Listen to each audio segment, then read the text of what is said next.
Kryeministri Edi Rama me bashkëshorten e tij Linda Rama zhvilloi një vizitë në Izrael ku u takua me presidentin Isaac Herzog. Kryeministri Rama u nderua me medalje nderi në një ceremoni të posaçme organizuar në rezidencën presidenciale në Jeruzalem.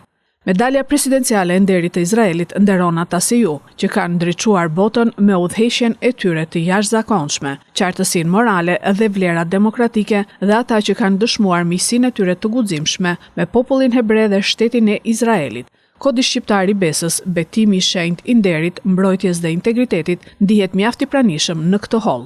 Besa ka udhëhequr kombin shqiptar dhe ka mbajtur pishtarin e dritës në emër të gjithë njerëzimit në orët e tij më të errta gjatë Holokaustit.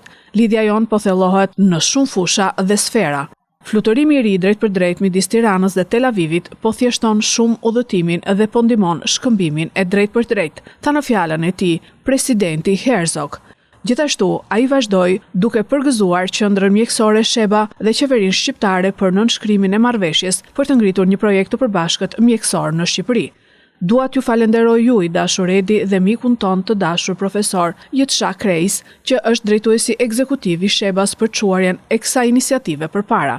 Miqësia midis kombeve tona do të mbetet një fanar vullneti i mirë gjatë këtyre kohrave sfiduese të vështira. Kryeministri Edi Rama tha se Shqipëria do të jetë gjithmonë shtëpia juaj e dytë dhe do të jeni gjithmonë të mirëpritur në Shqipëri. Ne qëndrojmë të patundur krah Izraelit në këtë moment të vështirë e të dhimbshëm, ku ende ka njerëz në bodrumet mesjetare të Hamasit. Siç e kam thënë më parë, dua ta përsëris dhe tani. Shqipëria ka qenë gjithmonë mbështetje e zgjidhjes mes dy shteteve, por në këndvështrimin tim e në këndvështrimin ton nuk ka zgjidhje me Hamasin aty dhe ndryshe nga që janë përpjekur të tjerët të thonë.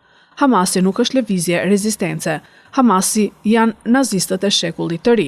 Historia na ka mësuar se me nazistët nuk ka paqe, me nazistët nuk ka kompromis. Kryeministri Rama vazhdoi duke thënë se pret të shoh paqen midis hebrejve dhe arabëve dhe se mbetet gjithmonë mirënjohës për këtë moment të jetës së tij.